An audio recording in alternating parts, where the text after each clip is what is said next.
ठिकाणी आपल्या मार्गदर्शनासाठी डॉक्टर नितेश ओझा सर आलेले आहेत. त्यांचा पुस्तकी ज्ञानापेक्षा प्रात्यक्षिकावर ज्यादा भर आहे. ते स्वतः एक गोशाळा निमशिरगाव येथे चालवतात आणि गेले कित्येक वर्षापासून शिक्षणाने ते इंजिनियर जरी असले तरी त्यांनी आपलं सर्व आयुष्य गोशाळेसाठी वाहून घेतलेलं आहे. खरं तर आजची परिस्थिती बघितली तर सगळ्यांच्याकडं किंबहुना ऊस उत्पादक शेतकऱ्यांच्याकडं ऊसाचं उत्पादन आणि त्यातून मिळणारं अर्थ, त्यामुळे बऱ्यापैकी शेतकरी बांधवांच्याकडे सुबत्ता आलेली आहे. पण आरोग्याला मात्र शेतकरी बांधव मुकलेला आहे. शेतकरी बांधवच असं नाही तर संपूर्ण जीवसृष्टी जी या अन्नधान्यासाठी जी जीवसृष्टी जमिनीवरती अवलंबून असते, किंबहुना 100% सर्व सजीव अन्नधान्यासाठी स्वतःच्या उपजीविकेसाठी प्राथमिक गरज जी आहे त्यासाठी शेतीवरती जमिनीवरतीच अवलंबून असतात. आणि त्यांचं त्या जमिनीचं, ज्या जमिनीतून अन्नधान्य निर्माण करतात त्या जमिनीचं आरोग्य मात्र धोक्यात आलेलं आहे. आणि ते आरोग्य फक्त त्या जमिनीपुरतं मर्यादित न राहता ते तुमच्या आमच्या सर्वांच्या पर्यंत येऊन पोचलेलं आहे. आणि त्यातूनच वेगवेगळ्या प्रकारच्या व्याधीला आम्ही सर्व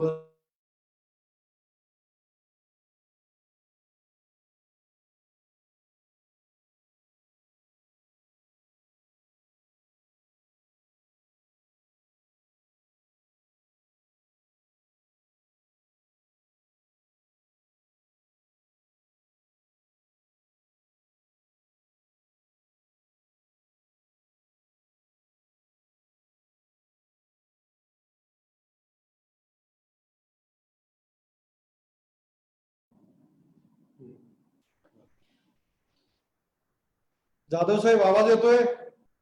जाधव साहेब पण अनम्यूट कर.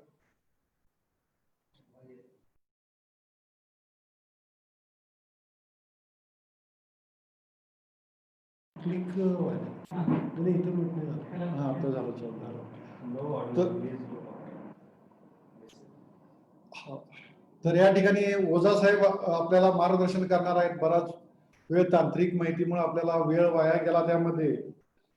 तर आपल्या सजीवाच्या किंवा मनुष्याच्या आरोग्याचा मार्ग हा जमिनीतून जातो आणि जमिनीच्या आरोग्याचा मार्ग हा देशी गाईच्या पोटातून जातो.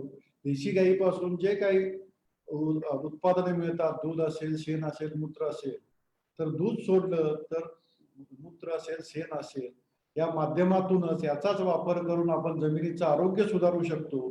आणि जमिनीचं जर आरोग्य सुधारलं तरच ती जमीन सुपीक होईल आणि त्यातून आपल्याला सकस अन्न मिळेल.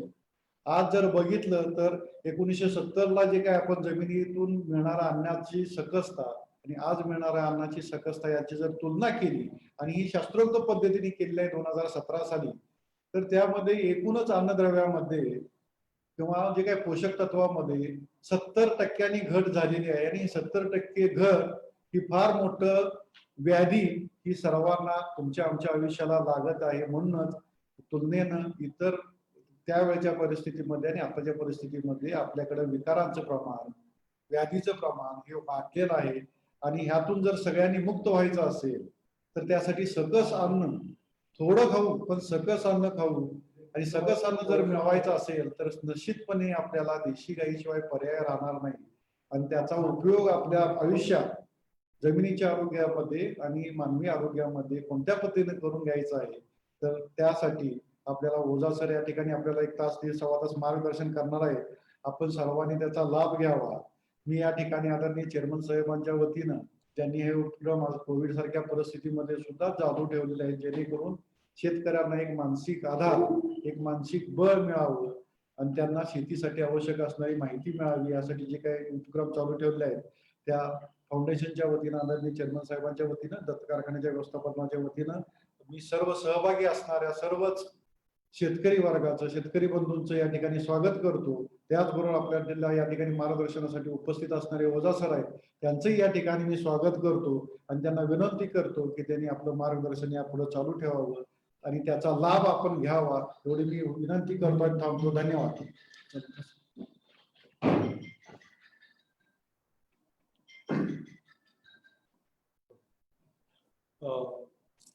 नमस्कार सर्वांना. तर आज विशेषतः शेतकऱ्यांसाठी देशी गाय आणि त्याचं आपल्या आरोग्यामध्ये महत्व, म्हणजे शेतीमध्ये महत्व, या विषयावर मार्गदर्शन झूम मीटिंग सर्व शेतकऱ्यांची जी दत्त शेतकरी सहकारी साखर कारखाना आणि यांच्या मार्फत आयोजित केली गेली आहे, त्यासाठी मला बोलवलं, त्यासाठी मी त्यांचा आभारी आहे. तर आजच्या काळामध्ये आपल्याला काही गोष्टींचं एक विशेषतः लक्ष देणं फार गरजेचं आहे. एकूणच अगर आपण बघितली परिस्थिती, तर शेतीशिवाय पर्याय नाही अशी एक परिस्थिती जी आहे ती आता निर्माण होत चालली. गेल्या एक 4 महिन्याच्या काळात जर बघितलं तर जवळपास दररोज पुण्या मुंबई सारख्या शहरात जी ग्रामीण भागातील तरुण वर्ग तिथं नोकरीसाठी किंवा आपल्या एकूणच सगळ्या व्यवस्थेसाठी तो तिथं गेलाय, तर त्यांचे सातत्यानं फोन येत आहेत मला की काय प्रकारचं जे आहे ते आम्ही शेतीमध्ये करू शकतो, आम्हाला जी आहे ती ह्या क्षेत्रात उतरायचं आहे. कारण आता एकूण बघितली परिस्थिती तर सगळं बेभरोशी झालेलं आहे.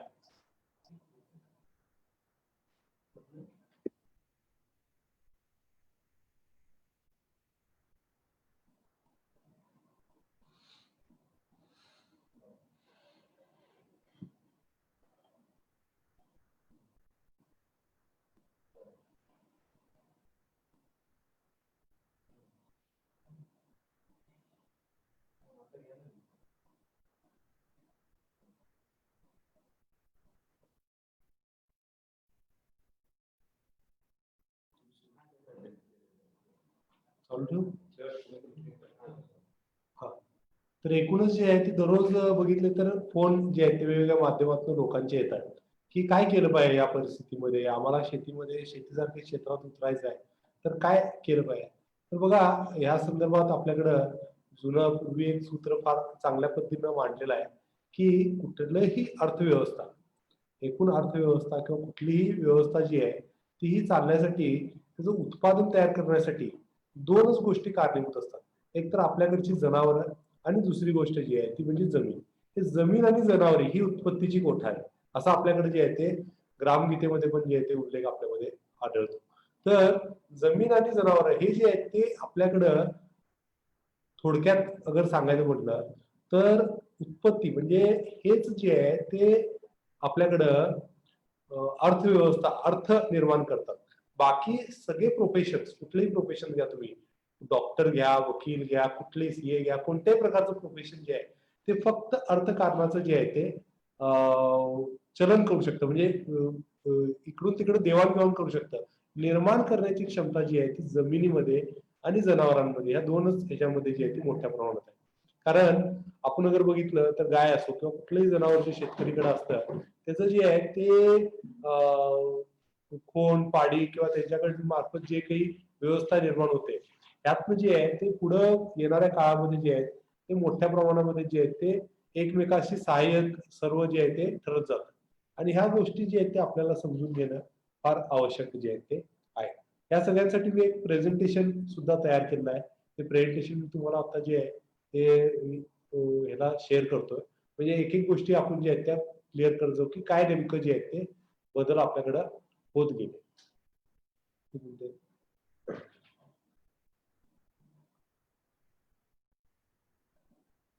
मला वाटतं आता व्यवस्थित आवाज येतोय सगळ्यांना. आवाज येत नाही म्हणून आधी यायला लागला.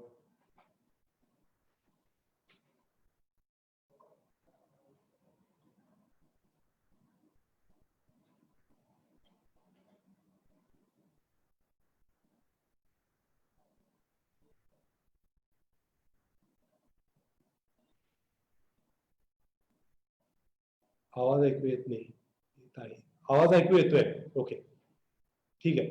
तर आता मी सगळ्यात महत्वाचं म्हणजे तुम्हाला काही गोष्टी, जे काही गो आधारित शेती आज आपला मुख्य विषय आहे, तर गो आधारित शेती जो आपला व्यवस्था आहे यामध्ये आरोग्य आणि पंचतत्वाचं सर्व संतुलन करणारी ही शाश्वत पद्धत आहे.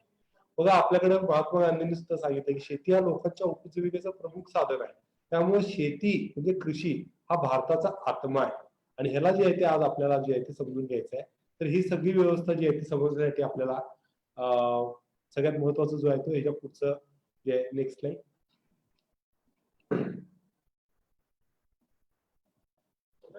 क्लिक करायला क्लिक करा.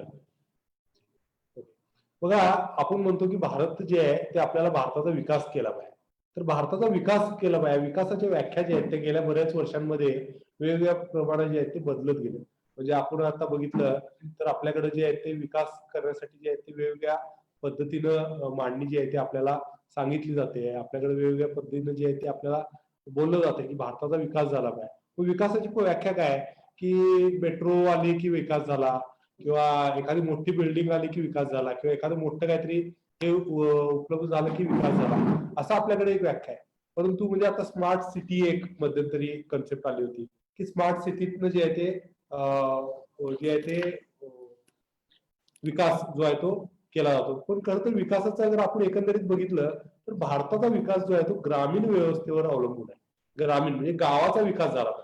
जोपर्यंत गावाचा विकास होत नाही तोपर्यंत जे आहे ते आपल्या देशाचा, आपल्या भारताचा, आपल्या राष्ट्राचा एकंदरीत जे आहे ते उत्थान कधी शक्य होणार नाही. त्यामुळं भारताचा विकास जो आहे तो होणं फार गरजेचं आहे. त्यामुळे भारताचा विकास कधी होणार, गावाचा विकास झाला की भारताचा विकास जो आहे तो होईल. तर गावाचा विकास जो आहे तो कशावर अवलंबून आहे बघा. गावाचा विकास जो आहे तो आपल्या व्यक्तींवर अवलंबून आहे. भारताची व्यक्ती म्हणजे आपल्या ग्रामीण भागात राहणारी व्यक्ती जी आहे म्हणजे शेतकरी, कारण ग्रामीण भागात मूळतः बघितलं तर 18 पगड जाती जरी वर्चस्व असलं तरी शेती हा मूळ आपल्या सगळ्यांचं जे आहे ते मूलभूत आत्मा आहे. त्यामुळं व्यक्तीचा विकास ज्यावेळी होईल त्यावेळीच आपल्याकडे जे आहे ते गावाचा विकास संभव आहे. गावाचा विकास झाला की भारताचा विकास संभव आहे. आता व्यक्तीचा विकास व्हायचा असेल तर काय केलं पाहिजे, तर व्यक्तीचा विकास होण्यासाठी जे आहे ते आपल्याला शेतीचा विकास होणं गरजेचं आहे. शेती, आता शेती विकसित करणं, शेती हे करणं म्हणजे काय, शेतीला कंपाऊंड घातलं म्हणजे विकास झाला का, किंवा शेतीला जे आहे ते आपण काय म्हणतात की सगळ्या जीपीएस आणि बाकी सगळ्या गोष्टींच्या सुविधा उपलब्ध केल्या म्हणजे विकास झाला का. तर बघा, शेतीत ज्यावेळी विकास होतो त्यामुळे शेतीत म्हणजे आपण म्हणतो ना, एक दाणा पेरला की 1000 दाणे उगवतात. ते का उगवतात, कारण आपण कष्ट करतो. त्यामुळे शेतीला ज्यावेळी आपण कष्ट करणार आहे, शेतीला ज्यावेळी आपण तिथं काम करणार आहे म्हणजे काळ्या मातीत आपण ज्यावेळी काम करू त्यावेळी जे आहे ते शेतीमध्ये जो आहे तो विकास संभव आहे. त्यामुळे शेतीचा अगर विकास व्हायचा असेल तर शेतीमध्ये काम करणं, कष्ट करणं जे आहे ते अत्यावश्यक अत्यावश्यक आहे. म्हणजे शेतीचा विकास जो आहे तो पूर्णपणे व्यक्तीचा विकास जो आहे तो व्हायचा असेल तर शेतीचा विकास झाला पाहिजे. कारण कसं अन्न आपण खातो तशा प्रकारेच मनुष्याची प्रकृती जी आहे ती निर्माण होत असते. त्यामुळे मनुष्य प्रकृती अगर चांगल्या पद्धतीने निर्माण व्हायची असेल तर आपल्याला जे आहे ते अन्न सकस आला पाहिजे, आणि सकस अन्न जो आहे तो शेतीतून येणार आहे. त्यामुळे व्यक्ती विकास जो आहे तो शेतीवर अवलंबून आहे. आता शेतीचा विकास अगर करायचा आहे आपल्याला तर शेतीचा विकास जो आहे तो एकाच गोष्टीवर अवलंबून आहे, ते म्हणजे गाय. गायीचा विकास झाला पाहिजे.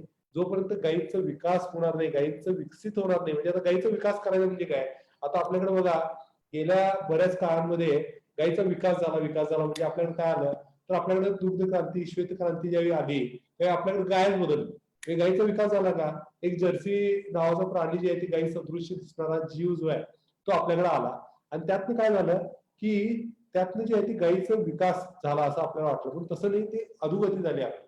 गायीचा विकास होणं म्हणजे काय, तर गायींबद्दलची पूर्ण जी काही व्यवस्था आहे, गायी आधारित व्यवस्था जी आहे, गो आधारित कृषी व्यवस्था जी आहे, ती गो आधारित आरोग्य व्यवस्था, गो आधारित आपली परंपरा, संस्कृती, या सगळ्या गोष्टी ज्या आहेत त्या व्यवस्थितपणे टिकणं फार आवश्यक आहे. आणि ह्या अगर टिकत असतील, ह्या अगर राहत असतील तर जे आहे ते पुढे गायीचा विकास जे आहे ते योग्य पद्धतीने होणार. गायीचा विकास करायचा म्हणजे काय, तर गायी ज्या आहेत त्या नैसर्गिकरित्या गर्भधारणा करून त्या दरवर्षी आरोग्यपूर्ण पद्धतीने त्यांचे बछडे किंवा बछड्या कशा पद्धतीने तयार होतील त्या पद्धतीने आपल्याला काम करणं अत्यावश्यक आहे. त्याच पद्धतीने जर बघितलं तर गायींचा विकास जो आहे तो त्यांचं शेण गोमूत्रांचा वापर जो आहे तो योग्य पद्धतीने आपल्या जमिनीमध्ये, आपल्या आरोग्यामध्ये नित्य नियमानं जर आपण करत राहिलो, आपल्या एकूण सगळ्या व्यवस्थेमध्ये जर गायीचं आपण निर्माण केलेलं आपण जर व्यवस्थित वापरत राहिलो तर आपल्याला जो आहे तो विकास संभव आहे. त्यामुळे गायीचा विकास जो आहे तो आपला झाला पाहिजे. तर गायीचा विकास कधी होणार आहे, आज तारखेला जर आपण बघितलं, शेतकऱ्यांना सांगितलं की बाबा गायी सांभाळा, गायी जे आहे ते व्यवस्थित संगोपन करा, तर बरेच जणांचा एकच प्रश्न येतो की बाबा गायी सांभाळायला तर मला काय अडचण नाही, पण गायी ज्या आहेत त्या आम्हाला परवडत नाही. गायीचा विकास कधी होणार आहे, न परवडून होणार आहे का, तर गायीचा विकास जो आहे तो न परवडून कधी होणार नाही. गायीचा विकास व्हायचा असेल तर आपल्याला त्या गायी सांभाळणं जे आहे ते परवडलं पाहिजे. लक्षात घ्या. गायी सांभाळणं परवडलं पाहिजे. आता गायी सांभाळणं कशा पद्धतीने परवडेल हो? आपण त्याचा वापर अगर योग्य पद्धतीने शेतीमध्ये केला. बरेच जण काय करतात की गायी म्हटलं की पहिला त्यांचं लक्ष जे आहे ते दूध जे आहे ते 60, 70, 80, 90, 100 रुपये लिटरनं आज मोठमोठ्या शहरांमध्ये जे आहे ते विकलं जात आहे. या सगळ्या गोष्टीतनं जे आहे ते A1, A2 मिल्कचं एक प्रोपोगंडा तयार झाला. त्यातनं जे आहे ते लोकांच्यात अवेअरनेस जे आहे ते मोठ्या प्रमाणात होत गेलाय आणि हे सगळं जे आहे ते वापर त्याचा जो आहे तो होत गेला. तर बघा गायीचा विकास जो आहे गायीचा विकास जो आहे तो आपल्याला कशा माध्यमातून संभव आहे. तर गायीचा विकास जो आहे तो आपल्याला संभव आहे पूर्णतः एकूण व्यवस्थेच्या माध्यमातून तो आपल्याला आर्थिकदृष्ट्या परवडली पाहिजे. ते आर्थिकदृष्ट्या कसं परवडणार? शेण गोमूत्र गाय जन्मल्यापासून मरुस्तोपर्यंत देते. लक्षात ठेवा.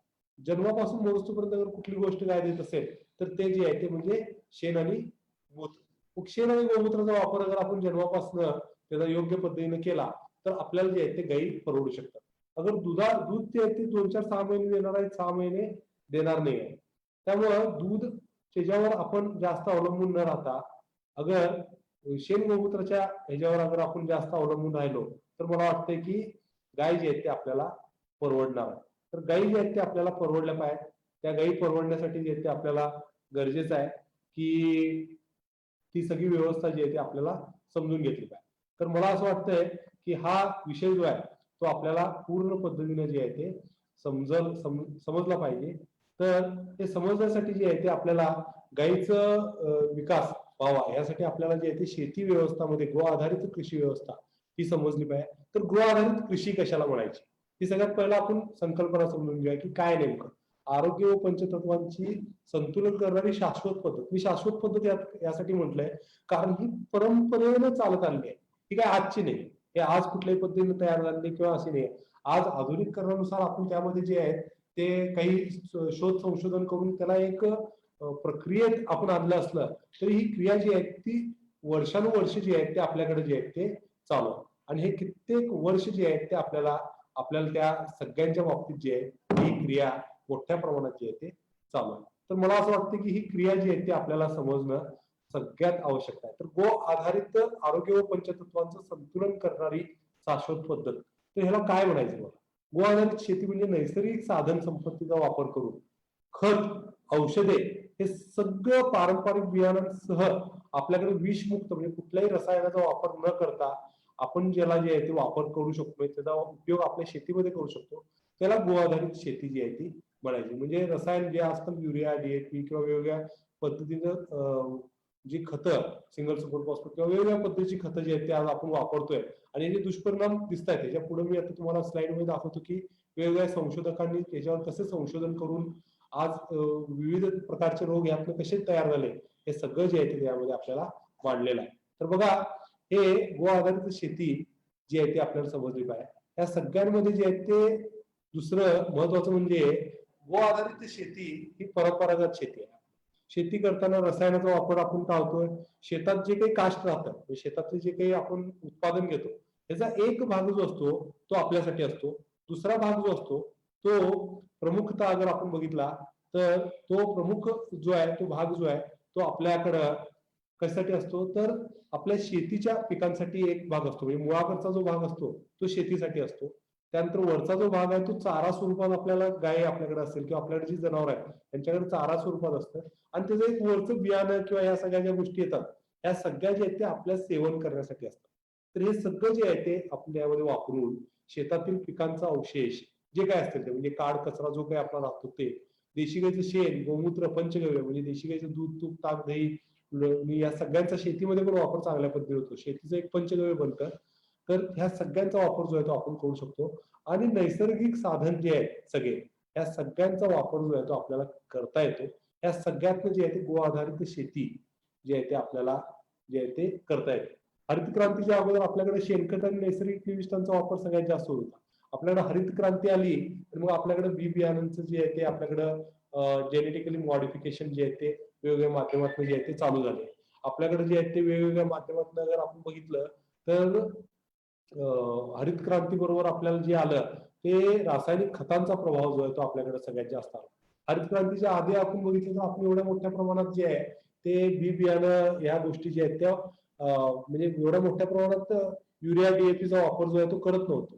आपल्याकडे आता मगाशी हेगांना साहेबांनी उल्लेख केला की 1970 ला आपल्या ताटामध्ये जे सत्वांश होते त्याच्या आज तारखेला ते 30% सुद्धा राहिले. म्हणजे आज आपल्या ताटामध्ये जे सत्वांश आहेत ते 30% सुद्धा शिल्लक राहिलेले. म्हणजे एवढं मोठ्या प्रमाणात जे आहेत ते आपल्याला बघितलं तर आपल्या एकूण जमिनीचा जो आहे तो नाश आपण जो आहे तो केला.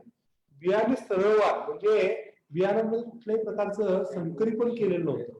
सरळवाण म्हणजे सरळ वाण होते. म्हणजे कसं होतं बघा, एक दाणा अगर आपल्याकडे असेल तर एक दाणा पेरला तर त्याचे 1000 दाणे तयार व्हायचे. ते 1000 दाणे पेरले तर लाख दाणे व्हायचे आणि ते लाख दाणे पेरले की करोड दाणे व्हायचे. म्हणजे एका दाण्यामध्ये एका बियाणामध्ये ताकद होती करोड बियाणे तयार करायचे.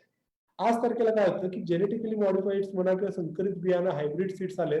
तर हायब्रिड सीड्स कसे आहेत की बाजारातून तुम्हाला विकत आणायला लागतात. तुम्ही पेरता, पेरून उगवल्यानंतर ते जे बी तयार होतं ते काही धान्य तयार होतं ते परत पेरलं की उगवत नाही. म्हणजे हे हायब्रिड झालं. संकरीकरण जेनेटिकली मॉडिफाईड हे जे आहेत ते बियाणं आपल्याकडे बाजारात आलं. ह्याच्या विरुद्ध आपल्याकडे सरळ वाण होतं. म्हणजे कुठलं होतं आपल्याकडे देशी वाण. आपण म्हणतो ना आपल्याकडे जवारी वाण आहे, देशी वाण आहे. त्याला नाव वेगवेगळे आहेत. काही जण काही ठिकाणी त्याला नेटिव्ह सीड्स म्हणतात, काही ठिकाणी जे आहे ते स्वदेशी बियाणं म्हणतात, काही ठिकाणी त्याला देशी बियाणं म्हणतात. म्हणजे अशी वेगवेगळ्या नावाने जे आहे ते ओळखलं जातं. एकंदरीत जे आहे ते एक बी पेरल्यानंतर त्याची उगवण क्षमता जी आहे ती चांगल्या पद्धतीने जी आहे ती होते. आता देशी बियाणं आणि हायब्रिड मध्ये तुम्ही म्हणाल की फरक काय? हायब्रिड तर उन्नत आणि लॅबमध्ये वेगवेगळ्या पद्धतीने तयार केलेले आहेत. तर हायब्रिड कशा पद्धतीने तयार केलेत आणि देशी बियाणं या दोघात फार जमीन आसमानचा फरक आहे. तो आपल्याला समजून घेतला पाहिजे. बघा, जैसा खाय अन्न वैसा होय मन, वैसे होय विचार वैसे होय आचार वैसे होय प्रकृती. या विषयावर मी फार वेळेला जे आहे ते बोलत असतो आणि दरवेळेला मुद्दाम बोलत असतो. कारण आपल्या खाण्यापिण्यावर जी आहे ती आपली प्रकृती जी आहे ती असते डिपेंड. तर ही प्रकृती जी आपल्या खाण्यापिण्यावर आहे तर ही कुठल्या कुठल्या माध्यमातून काम करते. तर बघा की देशी वाण आपल्याकडे जे होतं ना, त्या देशी वाणामध्ये अगर बघितलं तर एक क्षमता होती. देशी वाणामध्ये कसली क्षमता आहे माहिती आहे की देशी वाण जे आहे ते उगवण्यासाठी तर सोपं आहे, पण ह्याचा गुण काय म्हणजे देशी वाणचं गुण जे आहे हे इझी टू डायजेस्ट असतं. म्हणजे पचण्यासाठी सोपं असतं. आणि हायब्रिड सीड असतं ना ते इझी टू डायजेस्ट असतं, म्हणजे पचण्यासाठी अवघड असतं. म्हणजे सगळ्यात पहिला जर हायब्रिड सीड्सचा वापर तुम्ही चालू केला तर तुमच्या पाचन क्षमतेवर परिणाम होतो. आज तारखेला विविध रोग जे आहेत ते बघितले तर कशाने ग्रसित आहेत माहिती आहे की त्यांचं ग्रसन जे आहे ते याच माध्यमातून आहे की एकूण त्यांचं ग्रसन जे आहे ते कशाच्या माध्यमातून आहे की त्यांना गॅसचा त्रास होतो. त्यांना वेगवेगळ्या माध्यमातून गॅसचा त्रास होतो. त्यांना वेगवेगळ्या माध्यमातून जे आहे ते पचनाचे विकार आहेत. हे पचनाचे विकार काय आहेत? कारण खाण्यामध्ये जे अन्न तुमचं आहे ते सहज पचवणार नाही.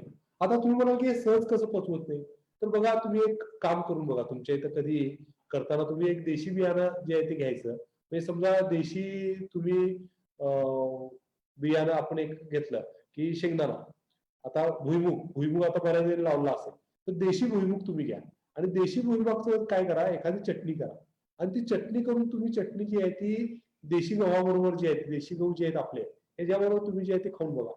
आणि ह्याच जे आहे ते हायब्रिड गव्हाची एक चपाती करायची आणि हायब्रिड जो काही वाण आहे ह्याच्यामध्ये भुईमुगामध्ये तर ते हायब्रिड भुईमुगाचं जे आहे ते तुम्ही चटणी करायची आणि ती खायची. तर त्या दिवशी जे आहे ते पचायला तुम्हाला सगळ्यात अवघड जातं. त्या दिवशी तुम्हाला गॅसचे त्रास व्हायची जी आहे ती संभावना सर्वात अधिक असते आणि होतेच. हे आजपर्यंत जो आहे तो अनुभव आहे. पचायला शरीराला जड आहे. दुसरी गोष्ट काय आहे की देशी बियाणांमध्ये जर आपण बघितलं तर तयार करण्यासाठी जे आहे म्हणजे इझी टू कुक आहे, ते तयार करायला फार सोपं असतं. आता तयार करायला सोपं म्हणजे काय, अन्न आपण जे शिजवतो ना शिजवण्यासाठी फार सोपं असतं. देशी बियाणं जे असतं ते तुमच्या मडक्यामध्ये सुद्धा शिजेल. लक्षात घ्या, साध्या मडक्यामध्ये सुद्धा शिजेल. आणि ह्याच्या विरुद्ध हायब्रिड बियाणं तुम्ही तुमच्या मडक्यात शिजवून बघा काय होतं बघा. तर हायब्रिड बियाणं जे आहे ते मडक्यामध्ये तुमच्या सहजरित्या जे आहे ते शिजत नाही.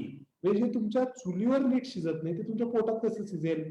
तर हेच जे आहे ते फरक देशी बियाणं आणि हायब्रिड बियाणांमध्ये आहे. ह्याच पद्धतीने जर बघितलं तर देशी बियाणं जे आहे ते सुपाच्य असतं. हायब्रिड बियाणं जे आहे ते आपल्याला पचण्यासाठी प्रचंड जड असतं. असे बरेच वेगवेगळे जे आहेत ते फरक आहेत. म्हणजे हायब्रिड बघितलं तर कठीण असतं आणि देशी बियाणं बघितलं तर मऊ असतं. ते जे आहेत ते गोष्टी जे आहेत ते फरक आपल्याला जे आहेत ते समजून घ्यायचे आहे. देशी बियाणं तुमच्या वातावरणाचे जे बदल आहेत, म्हणजे अचानक आज बघितलं तर पाऊस गेल्या वर्षी या तारखेला पूर होता, लक्षात घ्या. आणि या वर्षी जे आहे ते अजून पाऊस नाही म्हटला तरी चालू झालेला नाही. आज एक थोडाफार पाऊस जो आहे तो आपल्याकडे दिसतोय. अन्यथा पाऊस जो आहे तो ह्या काळामध्ये जे आहे ते विशेषतः चालू झालेला नाही. म्हणजे पावसाची अनिश्चितता, वातावरणाची अनिश्चितता, या सगळ्या गोष्टींना झेलायची ताकद, पेलायची क्षमता जी आहे ही देशी बियाणांमध्ये फार चांगल्या पद्धतीने. त्यामुळे देशी बियाणांचा वापर जो आहे तो आपण आपल्या एकूण गरजेचं आहे. याच पद्धतीने जे आहे ते हे पिकाची गुणवत्ता तर वाढवतच, पण जमिनीमध्ये जे सेंद्रिय कर्म असतो आपल्या ऑर्गॅनिक कार्बन आपण ज्याला म्हणतो, त्याचं योग्य प्रमाणात राहतं. त्यामुळं पाणी पकडून ठेवायची क्षमता, जमिनीची सुपीकता ही जी आहे ती चांगली होऊन आपल्या आरोग्यासाठी जी आहे ती एकंदरीत पोषकता जी आहे ती निर्माण या सगळ्यातनं जे आहे ते होत असते. त्यामुळे देशी बियाणांचं एक महत्व फार चांगलं आहे. तर हे आपण त्यामध्ये वापरलं पाहिजे. ही गो आधारित शेतीची जी आहे ती तत्व तत्व जे आहे ते आहे. Next slide.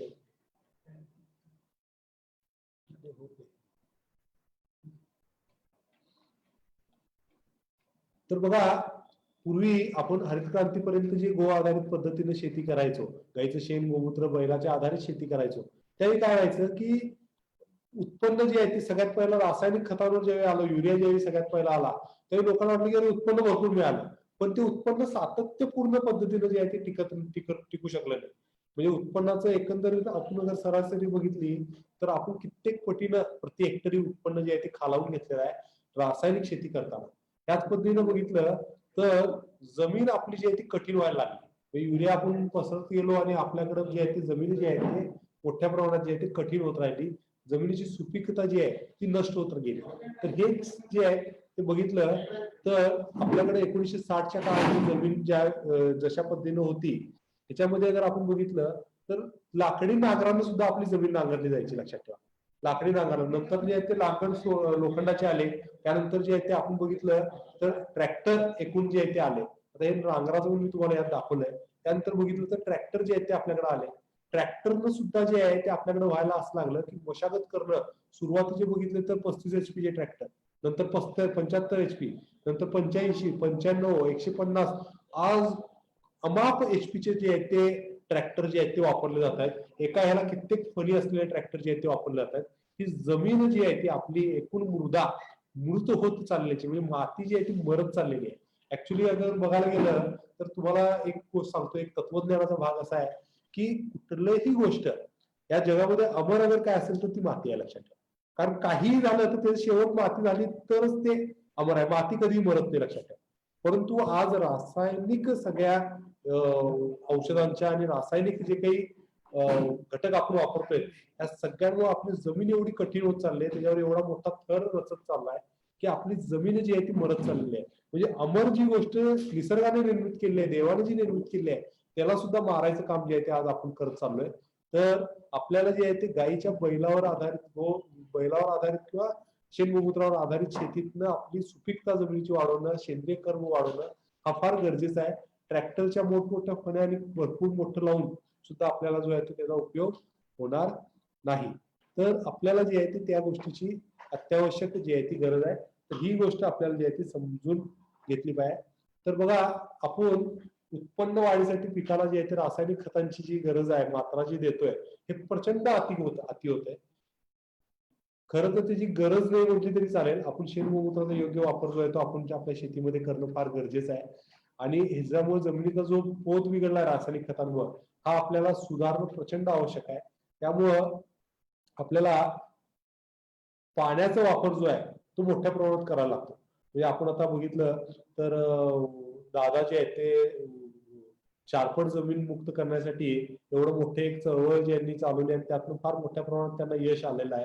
तर अशा ज्या गोष्टी आपल्याला भविष्यात करायला लागू नयेत, आपल्या जमिनी क्षारपट होऊ नयेत, यासाठी पाण्याचं जर योग्य नियोजन व्हायचं असेल तर तिथं आपल्याला नैसर्गिक शेती, सेंद्रिय शेती, जे काही नाव वेगवेगळे आहेत, गो आधारित शेतीचा अर्थ असा आहे की शेण, गोमूत्र, नैसर्गिक निविष्ठा ह्या सगळ्यांचा वापर योग्य पद्धतीनं करून आपण जो आहे त्याचा करून जमिनीतल्या सगळ्या गोष्टींचं संतुलन जे आहे ते व्यवस्थित ठेवायला पाहिजे.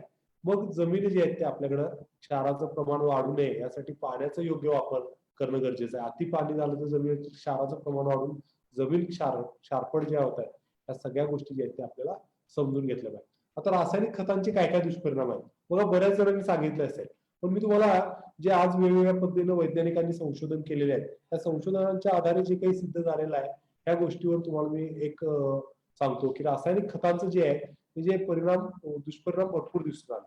एक तर कीटकनाशक करणारे कीटकनाशक जे आहेत, आता बघितलं तर मोठमोठ्या कंपन्यांचे कीटकनाशक जे आहेत त्याच्यावर वेगवेगळ्या जगभरातल्या कित्येक देशांमध्ये बॅन आहे. आज भारतामध्ये रासरोसपणे विकली जाणारी जे काही कीटकनाशक आणि रासायनिक खत आहेत त्यांना जगभरातल्या कित्येक देशांमध्ये जी आहे ती बंदी आहे.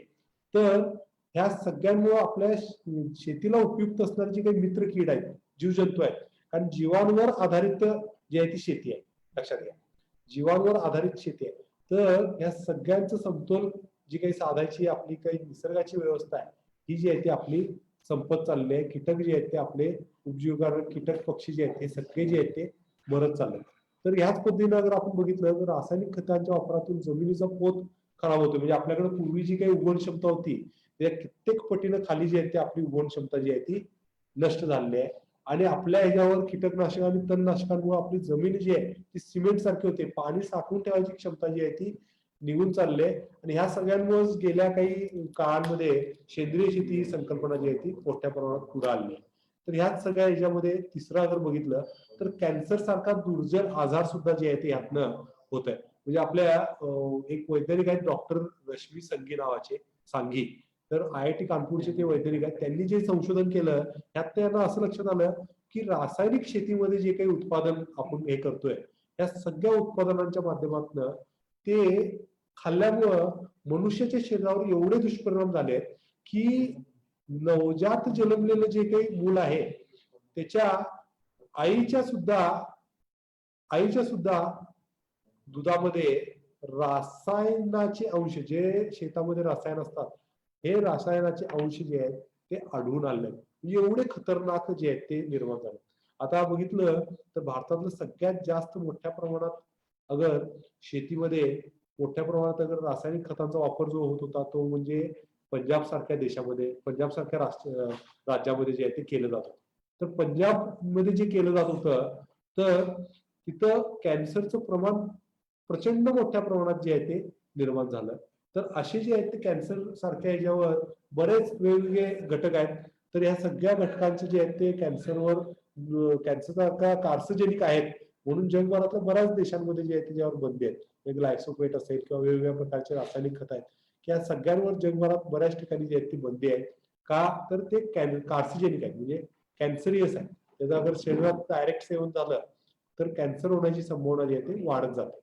तर बघा, आपल्याला जे काही शाश्वत पद्धतीचं करायचं आहे तर त्यासाठी आपल्याला गो आधारित पद्धतीचा वापर करणं गरजेचं आहे. आपला जो काही रासायनिक खत आणि रसायनाच्या माध्यमातून निर्माण होणार जे काही हे आहे औषधांचे जे काही करतोय म्हणजे कीटनाशक करतोय त्या सगळ्यांचं जे आहे ते आपल्याला नैसर्गिक साधन संपत्तीचा वापर करून सहजरित्या करणं फार शक्य आहे.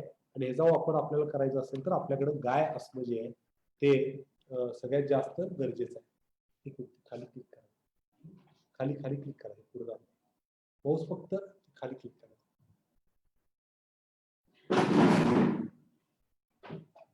हा, क्लिक करा बस बस.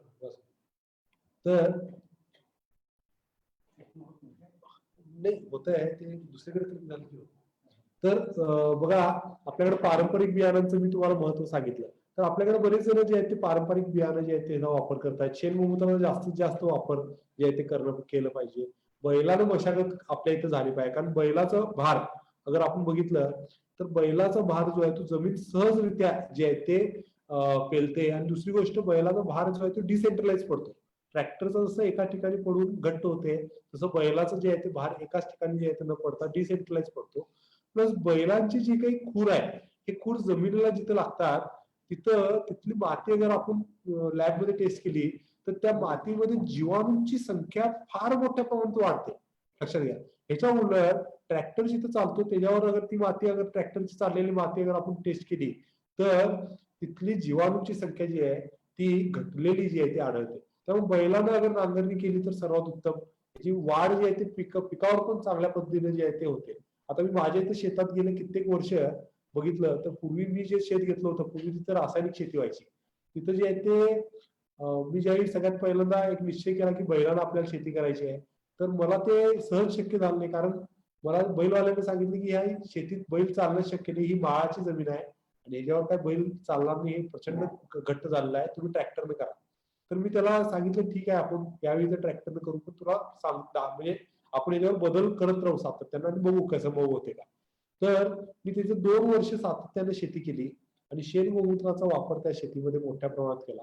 शेण गोमूत्राचा वापर केल्यानंतर मला असं लक्षात आलं की 2 वर्षानंतर तिथं ज्यावेळी बैल साठी मी बोलवलं आणि बैलानं तिथं मी शेती करायला सुरुवात केली 2 वर्षानंतर, तर ती जागा जी आहे ती प्रचंड मऊ झाली होती. अगदी गादीसारखी जी आहे ती जागा जी आहे ती त्यामध्ये झाली होती. कारण एकरी जवळपास 8 टन देशी गाईचं खत आम्ही जे आहे ते त्यामध्ये वापरत होतो सातत्यानं आणि ह्याच्यामुळे जे आहे ते आमचं ऑर्गॅनिक कार्बन जे आहे कुजलेलं पूर्ण खत तयार झालेलं. त्यामुळे आमचं सेंद्रिय कर्ब जो आहे तो चांगल्या पद्धतीने त्यामध्ये डेव्हलप झाला होता आणि त्यामध्ये फार सोपं जे आहे ते झालं. तर बघा ही गो आधारित शेती जी आहे ती आपल्याला करणं भागच आहे. त्याला आपल्याला दुसरा पर्याय नाही. आता ह्या सगळ्यांसाठी सगळ्यात महत्वाचा मुद्दा म्हणजे गाय कुठली असावी. तर बघा आपल्याकडे गाय म्हटलं की सहसा लोकांच्या डोक्यात एकच येते की बाबा गाय म्हणजे काय, तर गाय म्हणजे काय, त्याला काय देशी आणि एक देशी गाय म्हणजे एक लोक जर्सी गाय म्हणतात त्याला.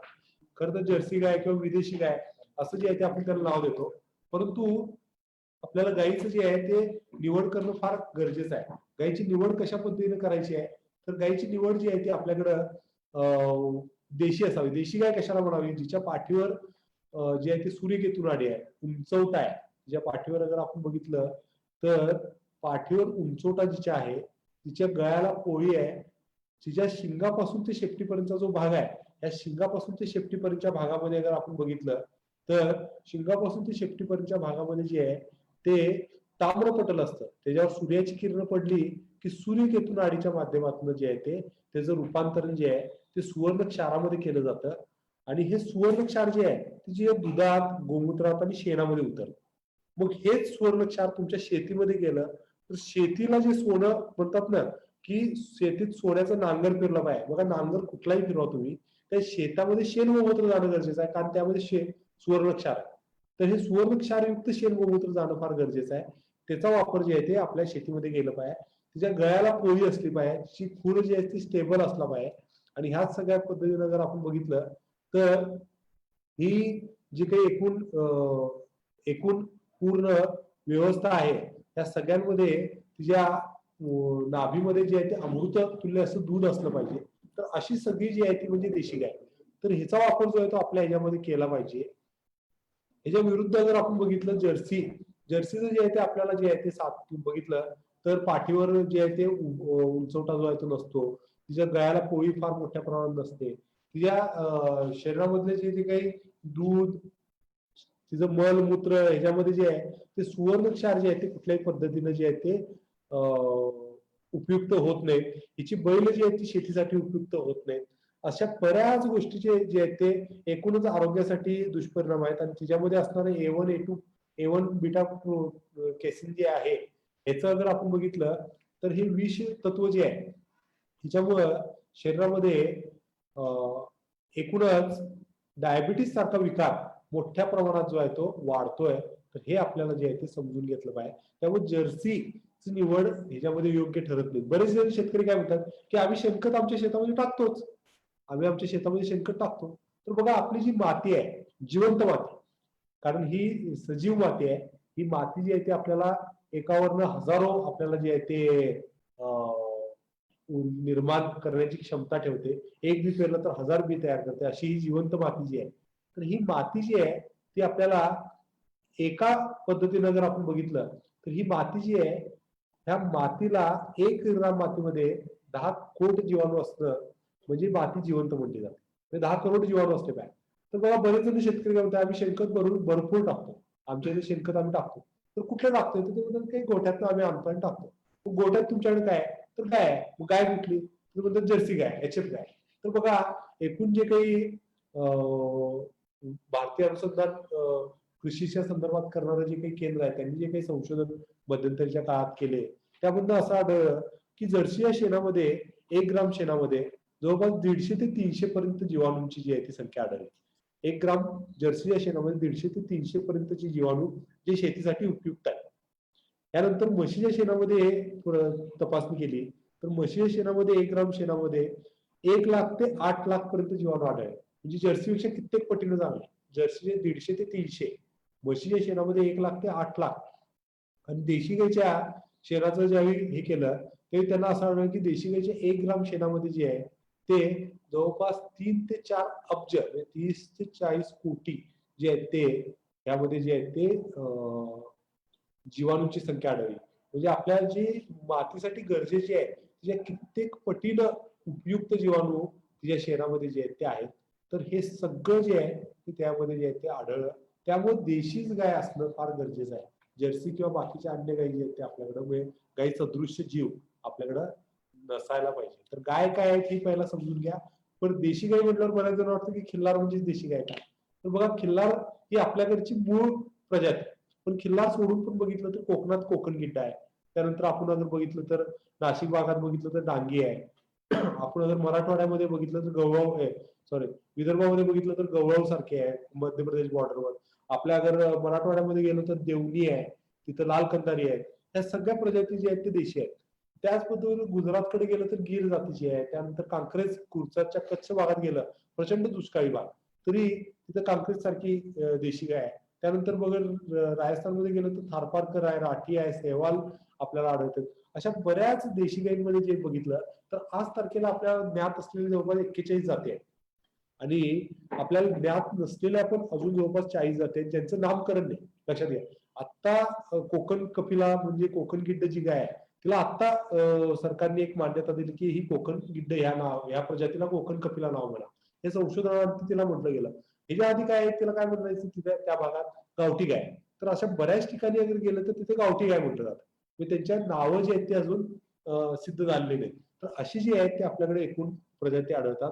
आपल्याकडे 1870-80च्या काळामध्ये जर आपल्याकडे जे रेकॉर्ड्स आहेत माझ्याकडे जे विविध ब्रिटिश इंडिया लायब्ररीचे जे संशोधन पत्र आहेत रेकॉर्ड्स आहेत या रेकॉर्ड्स मधून असं आढळतं की जवळपास आपल्याकडे 360 वेगवेगळ्या प्रजातीच्या गायी ज्या आहेत त्या होत्या.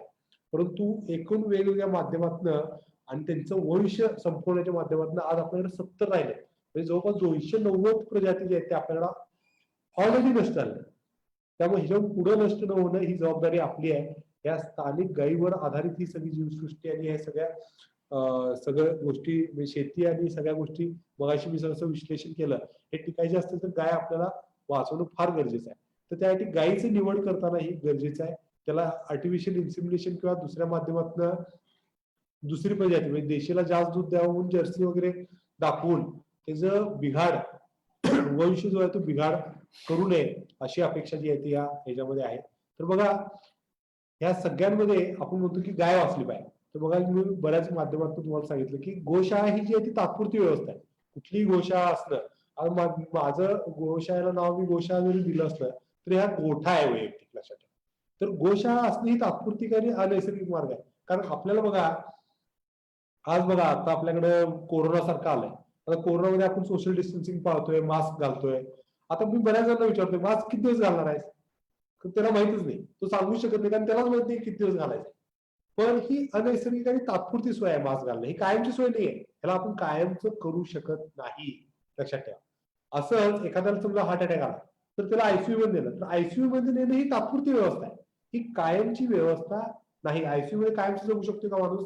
तर नाही. अशा ह्या तात्पुरती व्यवस्था आहेत. तसेच कोशा ही तात्पुरती व्यवस्था आहे. तर गायी सगळ्यात समाधानी कुठे आहेत? तर शेतकऱ्यांकडे समाधानी. पण गोहत्येच्या मागे कारण काय आहेत बघा. बरेच जण म्हणतात गोहत्या कशी थांबेल. मला बरेच जण येतात की वेगवेगळ्या माध्यमातून येतात धार्मिक गुरु असतात वेगवेगळ्या माध्यमातून गोहत्या कशी थांबेल. तर बघा एक गाय कापली गेली की 1.5 ते 2 लाखाची इकॉनॉमी चालते. त्यामुळे गाय कापली जाते. गाय कुठल्याही धार्मिक कारणामुळे कापायचं प्रमाण प्रचंड कमी आहे. आर्थिक कारण आहे. एक गाय कापली गेली की 2-2.5 लाख रुपयाची इकॉनॉमी चालते. तिथे चमडा, रक्त, हाडं, चरबी या सगळ्या गोष्टींचा वापर केला जातो आणि त्यामुळे गाय कापली जाते. तर गाय वाचवायची असेल तर आपल्याला गाय संभावना आर्थिक व्यवस्था तयार केली पाहिजे. म्हणजे गायीचं शेण गोमूत्राचं मलमूत्राचा वापर व्यवस्थित केला पाहिजे. गाईच्या शेण गोमूत्राबरोबर जे आहे ते आपल्याला त्या दुधाचा आणि दुग्धजन्य पदार्थांचा पूर्ण वापर व्यवस्थित केला पाहिजे. हे सगळं जर आपण करू शकलो तर मला वाटते की गाय जी आहे ती चांगल्या पद्धतीने आपल्याकडे जी आहे ती वाचेल. तर हे सगळं वाचवण्यासाठी आपल्याला हे करणं आवश्यक आहे.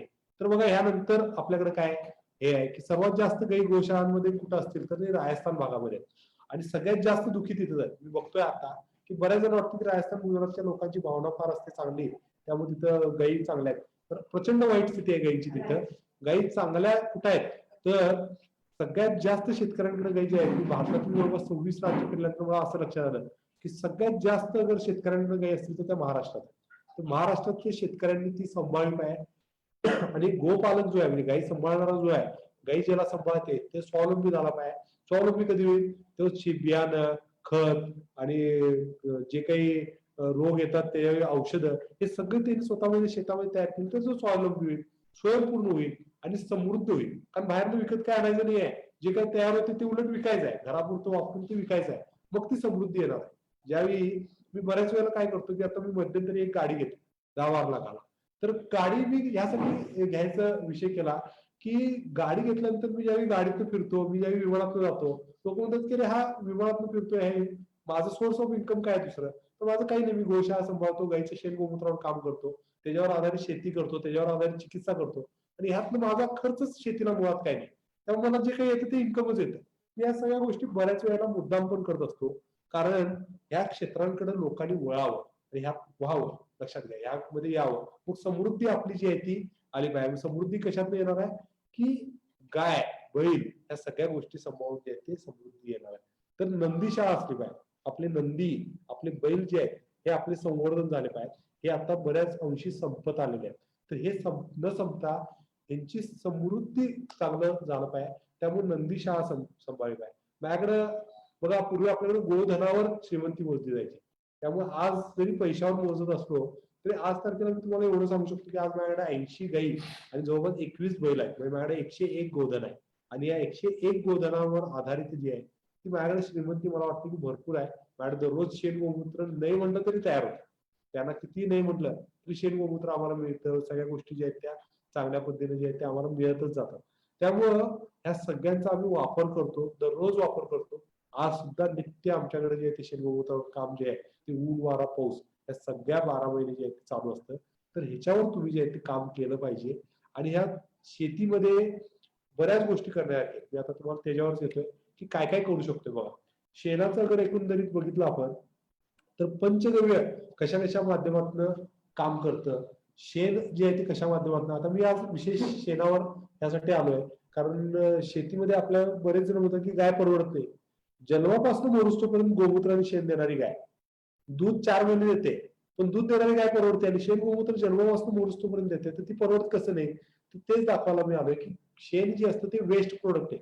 बरेच जण काय म्हणतात शेतकरी की शेण जे आहे ते आमचा हा शेणघाण पडलेलं असतं. असं नाही, ते वेस्ट प्रोडक्ट नाही आहे. ते कुठल्याही वेस्टला म्हणजे तुमच्याकडे काडी कचरा कुठलाही असेल आणि त्याच्यावर जर शेणाचं पाणी किंवा शेण डायरेक्ट तुम्ही टाकलं तर त्याला खत तयार करायची क्षमता जी आहे ती कशामध्ये आहे तर ती शेणामध्ये. त्यामध्ये ते बॅक्टेरिया काउंट सगळ्यात चांगल्या पद्धतीने ते करू शकतात. पंचगव्य शेण जे आहे ते पंचगव्यातला एक भाग आहे, महत्वाचा भाग आहे. पंचगव्याचं प्राशनाचं महत्व जे आहे म्हणजे आपल्या शरीरातील सूक्ष्म सेल पासून ते आपल्या अस्थिपर्यंतची सर्व रोग नष्ट करण्याची क्षमता पंचगव्यामध्ये आहे. असं बऱ्याच ऋषींनी आपल्या आरोग्य जे ग्रंथ आहेत त्याच्यामध्ये उल्लेख जे आहे त्या संदर्भात केलाय. गेली 14 वर्ष झाली मी त्याच्यावर संशोधन करतोय पंचगव्य आरोग्य केंद्रावर. तर बरेच त्यामध्ये अद्भुत परिणाम जे आहेत त्यामुळे पंचगव्याच्या माध्यमातून जे आहेत ते मिळत आहेत आणि त्यामध्ये शेणाचा वापर जो आहे तो आम्ही करत असतो. आपल्या थोडक्यात तुम्हाला सांगायचं म्हटलं तर चेतना देणारं जे आहे ते आपल्याला शेण गोमूत्र आहे. लक्षात घ्या, शेण सगळ्यात महत्वाचं आपल्याला चेतना देते आणि ती चेतना कशा माध्यमातून देते तरी तेच मला सांगतो की मॅन्युअल म्हणजे खत म्हणून शेणाचा उपयोग सगळ्यात चांगला आहे. यज्ञ करताना पोल्युशन संपवण्याची जी क्षमता आहे ती शेणामध्ये आहे. म्हणजे शेणावर जे आहे ते तुपाचं अगर झालं म्हणजे आपण शेण जाळलं आणि त्याच्यावर तुपाची अगर आहुती दिली देशी गाईच्या तुपाची तर त्याच्यातनं प्रोपोलिन ऑक्साईड म्हणून तयार होतो. हा प्रोपोलिन ऑक्साईड जो आहे तो 12 किलोमीटर वर आणि 3 किलोमीटर आजूबाजूला पसरतो आणि 3 किलोमीटर आजूबाजूला आणि 12 किलोमीटर वर पसरल्यानंतर या प्रोपोलिन ऑक्साईडचा वापर काय होतो म्हणजे पाऊस पडण्यासाठी सगळ्यात उपयुक्त वायू आहे आणि पाऊस पडण्याची जी काही क्रिया आहे ही ह्या माध्यमातून जी आहे ती योग्य पद्धतीने होऊ शकते. त्यामुळे यज्ञामध्ये देशी गाईचं शेण आणि देशी गाईचं तूपच वापरलं पाहिजे. ह्याचा वापर करून आपण निसर्गाला सहाय्यभूत सगळ्या गोष्टी करू शकतो. आज अग्निहोत्र म्हणून एक फार लोकांच्यात प्रसिद्ध आहे. दररोज नित्य सकाळ संध्याकाळ अग्निहोत्र करावं आणि नित्य सकाळ संध्याकाळ अग्निहोत्र केल्यानंतर यातनं वातावरण शुद्धी होते, बॅक्टेरिया जे आहे ते शुद्ध होतात. आता पुण्यातली एक संस्था जी आहे ती कोरोनाचे विषाणू अग्निहोत्रातनं होतात का कव्हर याच्यावर संशोधन करतात आणि मला वाटतं की त्यांना निश्चितच जे आहे ते यश येईल अशी माझी 100% मला आशा आहे. तर ते होणारच. कुठल्याही प्रकारचे बॅक्टेरिया आणि जर्म्स जे काही घातक आहेत त्याला संपवण्याचं काम पण शेण करतं. बघा, शेण जीवसृष्टी निर्माण करतं तसं संपवण्याचं पण काम करतं. बघा, शेण अगर तुम्ही तुमच्या शेतात टाकलं तर ते तुमच्या जीवाणूचं सगळ्यात जास्त खाद्य चांगलं आहे. ते त्या जीवाणूंना मल्टिप्लिकेशन करतं. कित्येक तासांमध्ये मल्टिप्लाय, परत त्या दुसऱ्या तासामध्ये मल्टिप्लिकेशन, असं त्याला जे ते गुणाकार करत जातं. आणि त्याच पद्धतीने अगर आपण बघितलं तर शेणाची राख जी असते ना, भुकटी, तुम्ही तुमच्या इथे कुठलंही समजा कुजलेलं अन्न आहे त्याच्यावर आया तयार झाल्या, तर त्या आयावर नुसती तुम्ही ती शेणाची राख, भुकटी जी आहे राख, ती राख जी आहे ती तुम्ही त्याच्यावर टाका आयांवर आणि तुम्ही बघा की काही तासांमध्ये जे आहे ते सगळ्या आया जे आहेत ते मरून पडल्या असतात. आम्ही गाईला ज्यावेळी जखम होतात आणि आया होतात ना त्यावेळी आम्ही हळद वगैरे त्या गोष्टी लावतोच, पण आया तयार झाली की सगळ्यात पहिला काय करतो, शेणाची राख जी आहे, भस्म, ही भस्म जी आहे ती त्या जखमेमध्ये भरतो.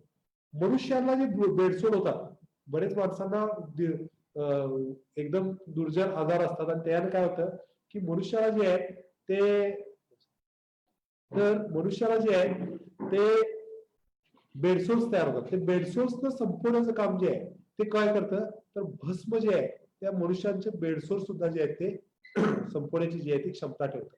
तर हे बेडसोर्स म्हणजे यात लिहिलेलं डिस्ट्रॉय बॅक्टेरिया आणि जर्म्स, तर हे काम जे आहे ते करतं. डिस्ट्रॉय बॅड ऑर्डर म्हणजे काय, एखादी खोली आहे समजा तुमची आणि त्या खोलीमध्ये घाण वास काहीतरी पसरला, अचानक काहीतरी पडलं घाणेरडं आणि वास पसरला, तिथं तुम्ही अगर शेण गोमूत्राचे राख, कोळसा किंवा शेण जरी सारवलं तरी ते वास ओढून घेतं. ब्रिदिंग वॉल असतं, त्यामध्ये ब्रिदिंग सिस्टीम असते, त्यामध्ये जे सूक्ष्म छिद्र असतात ना ते सगळं शरीराला ओढून घ्यायची क्षमता जी आहे ती तयार ठेवतं. तर ही असं जे आहे ते फार गरजेचं आहे. त्यानंतर आपली भांडी धुण्यासाठी बघा, पूर्वी राखेनं भांडी धुतली जायची आणि राखेनं भांडी धुतल्यानंतर निर्जंतुकीकरण होतं, पूर्ण निर्जंतुकीकरण. मगाशी मी तुम्हाला राखेचं उदाहरण दिलं की कुठल्याही बॅक्टेरियावर तुम्ही टाकलं की ते बॅक्टेरिया मरतात. निर्माण करायची ताकद पण शेणात आहे आणि संपवायची ताकद सुद्धा शेणात आहे. तर असं जे आहे ते राखेनं अगर भांडी घासली तर आपल्याकडे जे आहे ते राख पूर्ण पद्धतीने जे आहे ते त्याचे निर्जंतुकीकरण, आपली जे काही ताट वाट्या आहेत त्या सगळ्यांना निर्जंतुकीकरण करू शकतं. आणि गोबर गॅस जे आहे ते आपल्याला सोर्स ऑफ एनर्जी आहे. ते बऱ्याच जणांना माहिती आहे, गोबर गॅस मधून वीज निर्मिती होते, आपल्याकडे जे आहे ते एनर्जी म्हणजे गॅस निर्मिती होतं. हे सगळं जे आहे ते गोबर गॅसच्या माध्यमातून जे आहे ते निर्माण होतं. तर मला असं वाटतं की हे सगळं जे आहे ते आपण नित्य नियमाने जे आहे ते वापर केला पाहिजे. तर ह्या सगळ्यांमध्ये शेणाचा रोल जो आहे तो सगळ्यात महत्वाचा आहे. हे सगळ्यात बरोबर जे आहे ते आपली घरं सारवली जायची.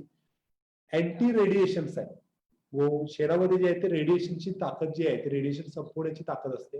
माझ्या मोबाईलला पण जे आहे ते तुम्ही बघितलं तर कायम रेडिएशन मुक्त राहण्यासाठी हे जे प्रयोग सुद्धा झाले आहेत, जवळपास 87 प्रकारचे वेगवेगळे टेस्ट जे आहेत ते IITच्या मुलांनी ज्यावेळी केले त्यावेळी ह्यातनं असं आढळलं की हे रेडिएशन थांबवतं. लक्षात घ्या, शेणापासून कागद तयार होतो. लक्षात घ्या, हा शेणाचा कागद आहे, शेणापासून कागद तयार होतो. शेणापासून जे आहे ते हे रेडिएशनचे अँटी रेडिएशन किट तयार होतं.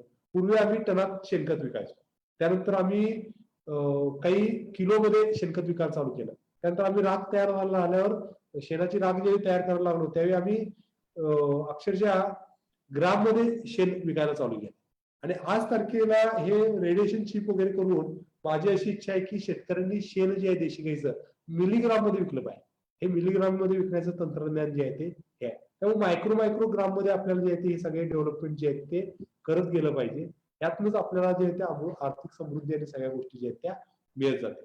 तर हा शेवटचा टप्पा असा आहे की बरेच जण आता आपल्याकडे बघितलं, माझ्याकडे एक न्यूज कटिंग होतं त्यामुळे ते आणलं की एका गाईपासून जे आहे ते जवळपास 20 एकर शेत जे आहे ते यामध्ये केलं जातं. आपण अगर बघितलं तर आज कनेरी मठ चे स्वामीजी आहेत, कनेरी मठच्या स्वामीजींनी पण तिथं त्यांच्या इथे लखपती शेतीचे मॉडेल किंवा 1-2 गाईपासून एक परिवार कसा पूर्ण सांभाळू शकतो असे वेगवेगळे मॉडेल्स तिथं तयार केले आहेत. त्यांची पूर्ण शेती जी आहे ती पूर्ण जैविक, सेंद्रिय, गो आधारित, रसायनमुक्त शेती जी आहे ते करत असतात. तर या सगळ्यांचा वापर जे आहे ते तिथं त्यांनी करतायत. तर मला असं वाटतं की हे रासायनिक हे जे आहे त्यापेक्षा आपल्याला शेण गोमूत्रावर शेती जी आहे ती करणं फार गरजेचं आहे. तर ह्याचा वापर जो आहे तो तुम्ही शेतीमध्ये करा. त्याचबरोबर जर आपण बघितलं तर शेणामध्ये लक्ष्मीचा वास आहे आपण म्हणतो. तर शेणामध्ये लक्ष्मी कशी आहे बघा, तर हे आपल्याला जगण्यासाठी सगळ्यात जास्त महत्वाचं काय असेल तर ऑक्सिजन, प्राणवायू. लक्षात घ्या, प्राणवायूशिवाय आपण जगू शकत नाही. आणि प्राणवायूची डिफिशियन्सी आज बघा जो रोग पसरलाय त्यातनं काय होतं, ते ऑक्सिजनची डिफिशियन्सी होते.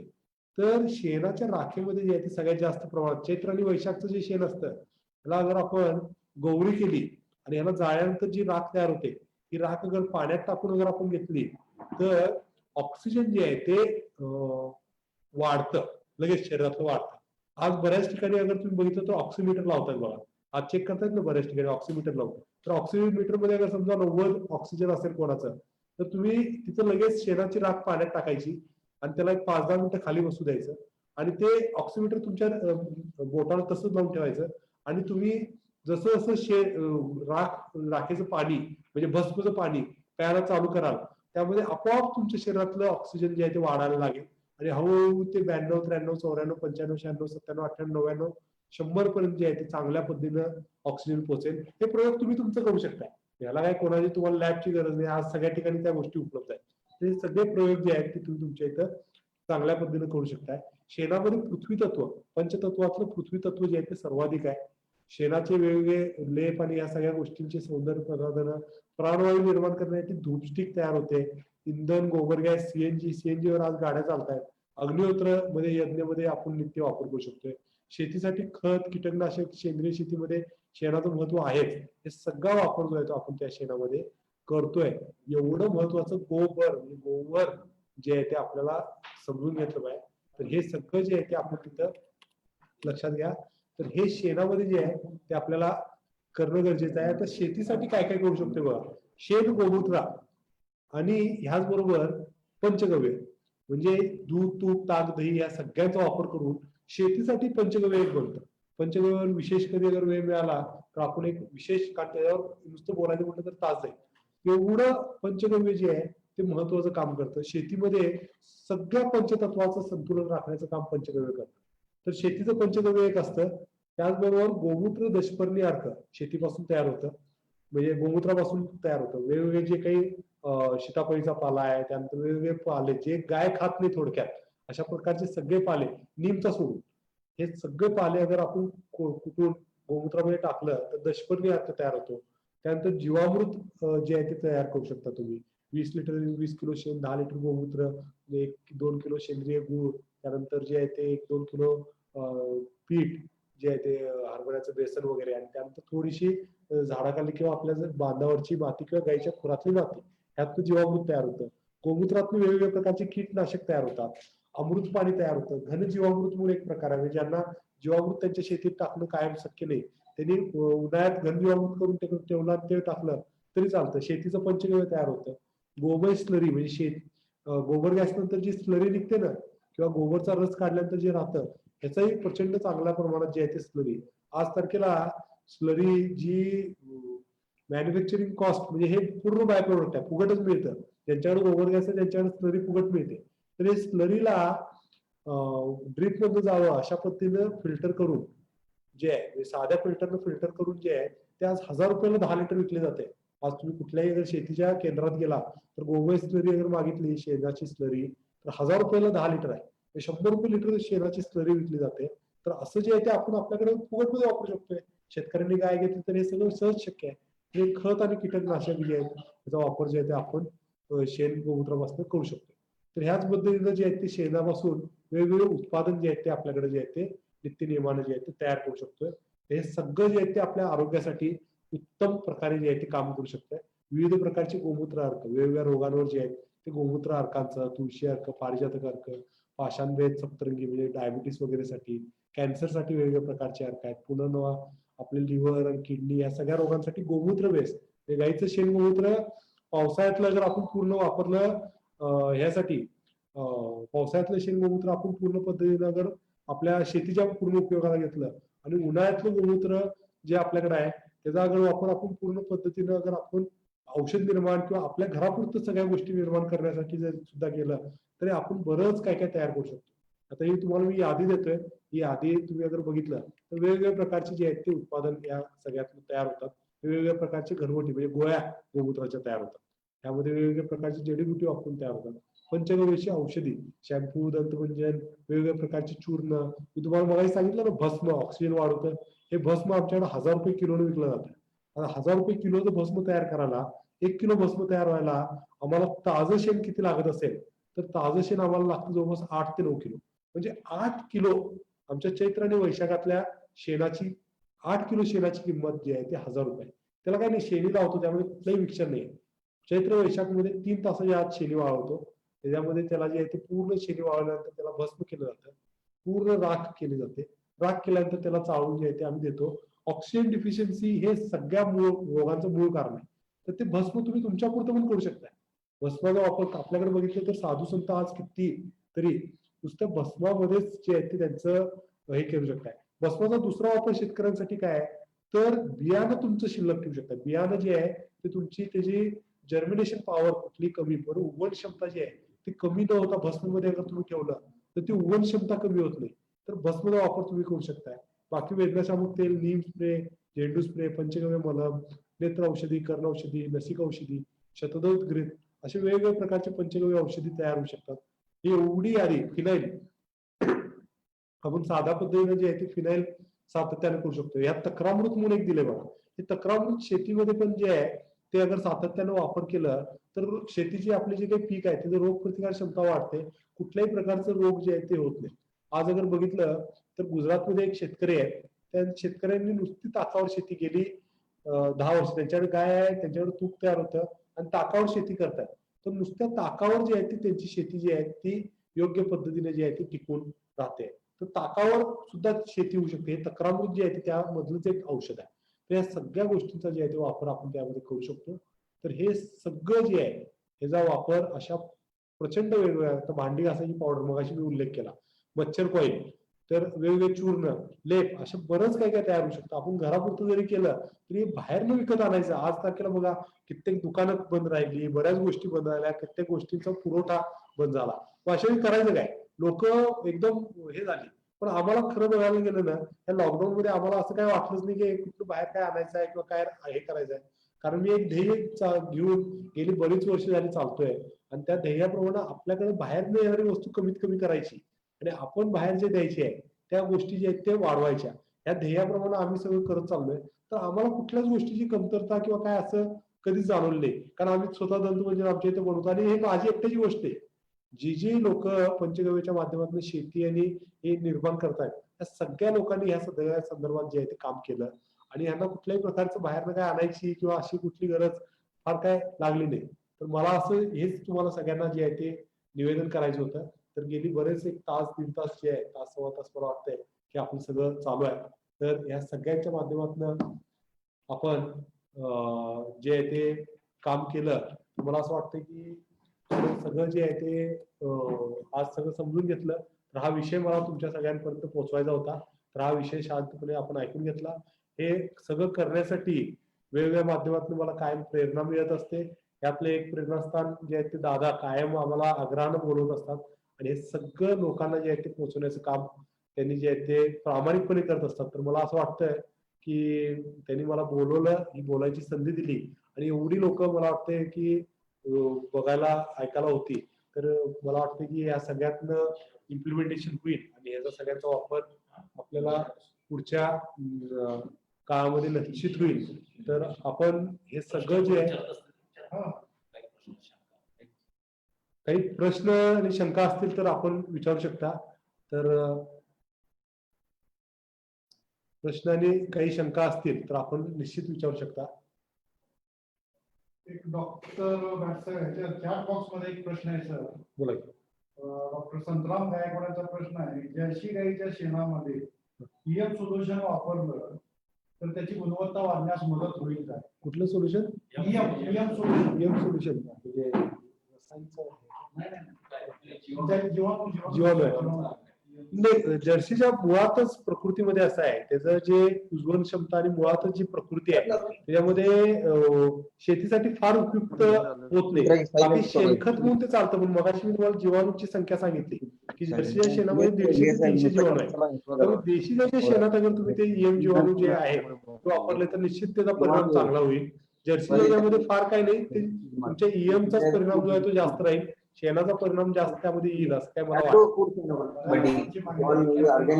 संदर्भात माहिती सांगा. खरे ना अग्निहोत्र जे आहे ते त्याचं एक सूत्र असं आहे की अग्निहोत्रामध्ये हॅलो. देशी गाईची शेणी वापरतात. अग्निहोत्रामध्ये जे आहे ते तूप, देशी गाईचं बिलोला तूप वापरलं जातं. हॅलो सर, ट्रेनिंग मिळेल का? ट्रेनिंग वर्ष महिन्यात एकदा शेतकऱ्यासाठी मोफत ट्रेनिंग असते. Hello sir. तर अग्निहोत्राचं मी एक सांगत होतो तेवढे ओझा सर, तयार केल्यानंतर किती दिवसांनी वापरण्यास योग्य आहे? तर देशी गाईचं शेणकूट, त्यानंतर देशी गाईचं बिलोना तूप आणि अखंड अक्षता, म्हणजे अखंड अक्षता जे असतात ते ह्या सूर्योदय आणि सूर्यास्ताच्या वेळी करायची ही क्रिया आहे. सूर्यास्त आणि सूर्यास्ताच्या वेळेला जर तुम्ही एक पिरॅमिड आकारचं भांड जर तुम्ही घेतलं आणि कुठल्याही छताखाली अगर तुम्ही बसला तर तिथं सूर्योदय आणि सूर्यास्ताच्या वेळी अगर गौरी जाळी आणि त्याच्यावर अखंड अक्षता जाळ्या आणि त्याचं तूप त्याच्यावर आहुती दिली तर निश्चितच जे आहे ते त्याचा परिणाम 3 किलोमीटर आजूबाजूला, तुमच्या बाजूला 3 किलोमीटर आणि वर 12 किलोमीटर पर्यंत प्रोपोलिन ऑक्साईड नावाचा वायू तयार होतो आणि ह्या वायूचा परिणाम जे आहे ते पाऊस पडण्यासाठी जे आहे ते चांगलं काम करतं. तुमच्या आजूबाजूचं वातावरण निर्जंतुकीकरण करण्यासाठी हे काम चांगलं करतं. असे बरेच संशोधन आहेत. भोपाळ गॅस दुर्घटना ज्यावेळी घडली होती त्यावेळी तिथं एक अग्निहोत्री परिवार होतं, प्रजापती नावाचं. त्या प्रजापती नावाच्या कुटुंबातनं दररोज अग्निहोत्र करायचे. त्यांच्या घराची भिंत जी आहे ती शेणाने सारलेली होती, देशी गाय त्यांच्याकडे होती. तर त्यांच्या घराच्या अगदी जवळ भोपाळ गॅस दुर्घटना घडली होती 1985-86 ला. तर त्यांच्या घरात कोणालाही त्याचा दुष्परिणाम त्या गॅस दुर्घटनेचा झाला नाही. त्यांच्या घराच्या पुढे मागे 10-10 किलोमीटरचे परिणाम जाणवले, पण त्यांना त्यांच्या घरामध्ये एकाही व्यक्तीला अपंगत्व किंवा कुठलेही दुष्परिणाम, रेडिएशनचे साईड इफेक्ट जे आहेत ते जाणवले नाहीत. त्यामुळे अग्निहोत्राचं महत्व फार आहे. नित्य अगर अग्निहोत्र तुम्ही केलं तर नेटवर पण अग्निहोत्र.org किंवा अग्निहोत्राची राख शेतीमध्ये वापरणं याच्या संदर्भात होमा फार्मिंग म्हणून एक फार मोठं विदेशामध्ये एक आज क्रेज आहे होमा फार्मिंग. तर हे सगळं तुम्ही वापर करू शकताय. त्याची माहिती मला वाटतं की तुम्ही झूम मीटिंग वगैरे जॉईन करू शकताय, तर नेट निश्चित चांगलं वापरू शकताय. तर ह्याचा वापर तुम्ही येणाऱ्या काळात करू शकता तुमच्या इथे. एक प्रश्न आहे सर, संजय क्षीरसागर यांचा गोमूत्र जे आहे ते 2-3 दिवसात काळं पडतं, असं का होतं म्हणतात? हा, हे चांगला प्रश्न आहे. बघा, शेतीसाठी गोमूत्र कुठलं वापरावं हे सगळ्यात महत्वाचं आहे. आरोग्यासाठी जे वापरायचं असतं ते ताजं गोमूत्र वापरायचं असतं. जेवढं ताजं गोमूत्र असतं ते आरोग्यासाठी सर्वात चांगलं, आणि जेवढं जुनं गोमूत्र होईल ते शेतीसाठी सगळ्यात चांगलं. आता शेतीचं गोमूत्र काळं का पडतं, तर बघा आम्ही मगाशी तुम्हाला उल्लेख केला की देशी गाय जी असते त्या देशी गायचं एकूण अगर आपण बघितलं तर देशी गाईमध्ये शेणामध्ये सूर्यकेतू नाडी असते, पाठीवर उंचवटा असतो. ही सूर्यकेतू नाडी जी असते ना, ही सूर्यकेतू नाडीच्या माध्यमातून गाय जी आहे ती सूर्याबरोबर प्रक्रिया करते. ते प्रक्रिया करून सुवर्ण क्षार जे आहे ते शेण, गोमूत्र आणि दुधामध्ये उतरतात. आणि हे त्यामध्ये उतरल्यानंतर गोमूत्र ज्यावेळी आपण बाहेर येतं, म्हणजे गोमूत्र आपण झेलतो आणि झेलल्यानंतर आपण कुठल्याही भांड्यात त्याला ठेवलं तरी गोमूत्राची क्रिया जी आहे ती सूर्याशी डायरेक्ट संबंधित असते. शेणाची क्रिया सुद्धा सूर्याची डायरेक्ट संबंधित असते, कारण त्याची क्रिया गायीच्या शरीरातून बाहेर पडल्यानंतर सुद्धा त्याची सूर्याबरोबरची जी काही प्रक्रिया जी आहे ही थांबत नाही. ते संस्कार चालूच असतात. त्यामुळे शेण गोमूत्राचे संस्कार सूर्याशी कायम चालू असतात. ते थांबतात कधी, तर त्यावेळी आपण गोमूत्राला अग्नी देऊ. तर अग्नी देऊन त्याचं जे स्ट्रक्चर आहे, त्याचं बायोलॉजिकल स्ट्रक्चर जे आहे ते अगर आपलं तुटलं त्याचं, तरच जे आहे ते क्रिया थांबते आणि त्याचा रंग बदलणं जे आहे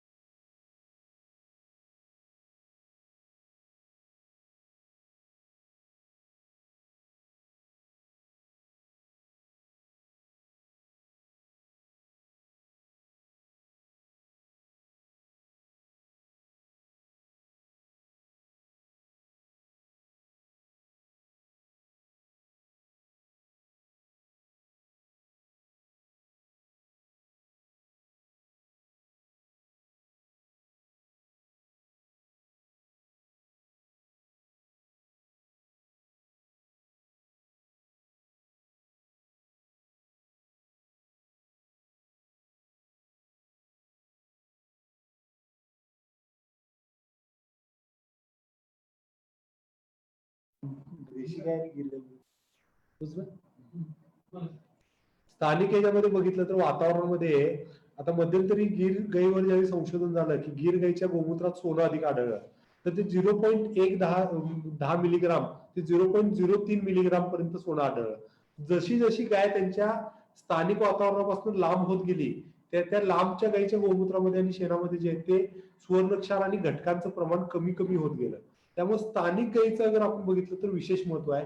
गिर गाय काय वाईट आहे असं नाही, परंतु स्थानिक आपली जी देशी गाय आहे हिचं महत्व आपल्या याच्यामध्ये जास्त आहे. आपल्या खिल्लारच्या बाबतीत पण तसंच आहे. स्थानिक वातावरणामध्ये जी आहे ती सगळ्यात चांगलं, पण आपली खिल्लार जर समजा कोकणात नेली तर कोकणात तिथं त्या प्रकृतीला जास्त सूट होत नाही. ती तिथं तिथं त्याच्या घटकांमध्ये प्रमाण जे आहे ते कमी कमी होत जातं.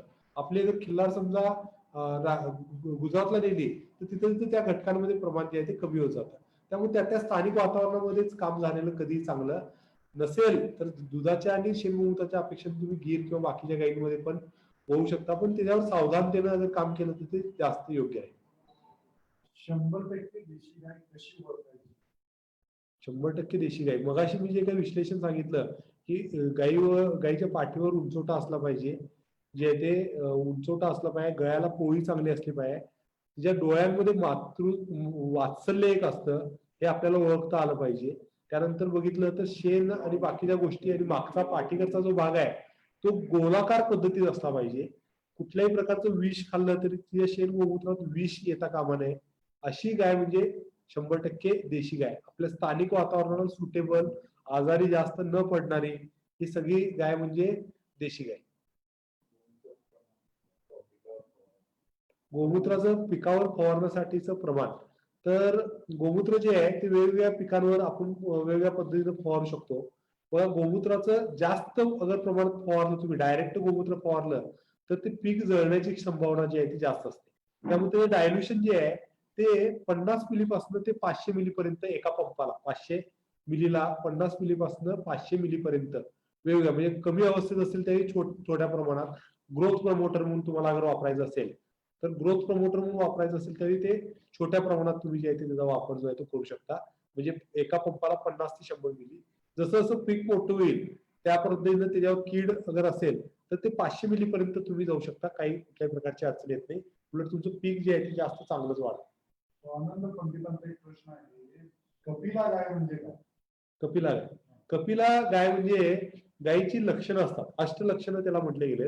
म्हणजे गायीचं त्वचेचा रंग, गायीचा शिंगाचा रंग, गायीचं खुरांचा रंग, गायीच्या शेपटीचा गोंडाचा रंग, गायीची जे काही समोरचं नाकाचं जे आहे त्याचा रंग, डोळ्याचा रंग आणि गायीचं जे मधलं सुवर्ण ताम्रपटल असतं त्याचा रंग, या सगळ्यांची आणि जिभेचा रंग, हे अष्टलक्षणं 8 लक्षणं एकाच रंगाची असतात. बऱ्याच जणांना काय वाटतं की काळी गाय म्हणजे कपिला गाय, तसं नसतं.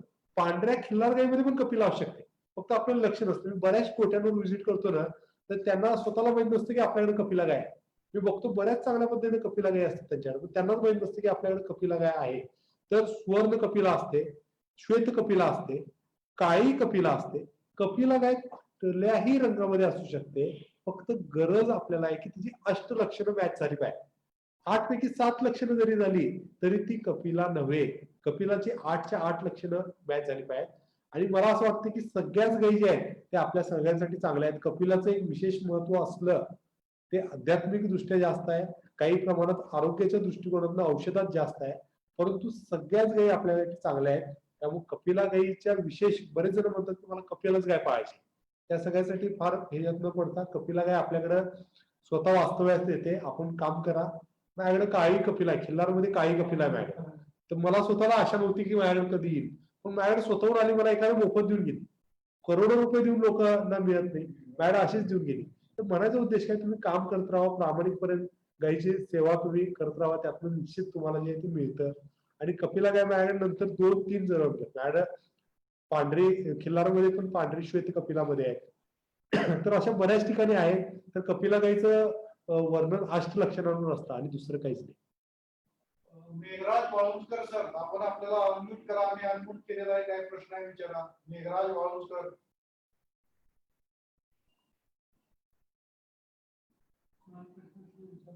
मेघराज वाळुंजकर, आणि पुन्हा काय प्रश्न आहे? कोणाला प्रश्न असतील तर अनम्यूट केलेला आहे, आपण प्रश्न विचारू शकता.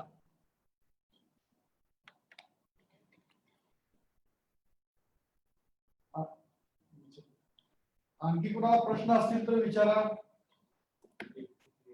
कोणाला काही प्रश्न असतील तर आपण विचारू शकता. माईक अनम्यूट केलेला आहे आपला सगळ्यांचा. ड्रीप मधून गोमूत्र किती सोडावे? तर ड्रीप मध्ये जे आहे ते गोमूत्र तुम्ही मगाशी जे प्रमाण सांगितलं डायल्युशन करून, तर तुम्ही आळवणी सारखं आपण गोमूत्र जे आहे ते ड्रीप मधून सोडू शकतो. त्याला प्रमाण जे आहे ते बॅरल मधनं जर सोडत असाल तर लिटर मागं अगर सांगितलं तर लिटर मागं तुम्ही 5 ते 10 मिली पर्यंत जर सगळं सोडलं, आणि जास्तीत जास्त 20 मिली पर्यंत. आपलं पीक केवढं मोठं आहे त्याच्यावर ठरतं हे. पिकाची केवढं मोठं पीक आहे आणि त्याचे किती महिने झालेत पिकाला, ह्या सगळ्या गोष्टीवर वाढीवर ठरतं.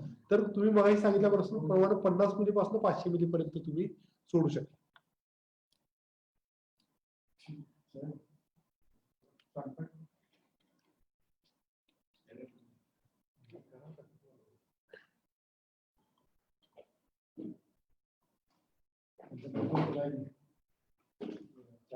गव्यश्री नितेश ओझा सरांनी आपणाला सर्व शेतकऱ्यांना आणि त्याचबरोबर बरेचसे डॉक्टर्स जॉईन आहेत, ऍग्रिकल्चर विद्यार्थी जॉईन आहेत.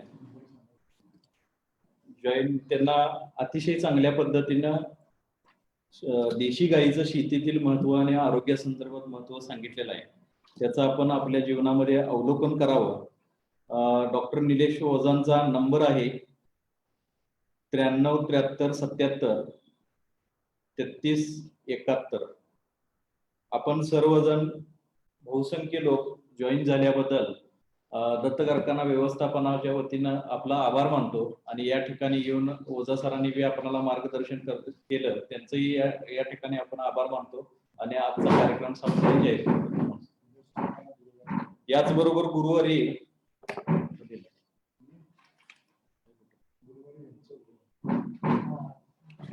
गुरुवारी वसंत अंकाऱ्यांचं लेक्चर आहे झूम मीटिंग वरती, संघर्षातून आनंदी जीवनाकडे. आणि त्याचबरोबर 8 ऑगस्टला कांचनताई पेरुळकर यांचं लेक्चर आहे आधुनिक शेतीमध्ये महिलांचा सहभाग. यामध्ये पण आपण जॉईन होऊन सहकार्य करावे.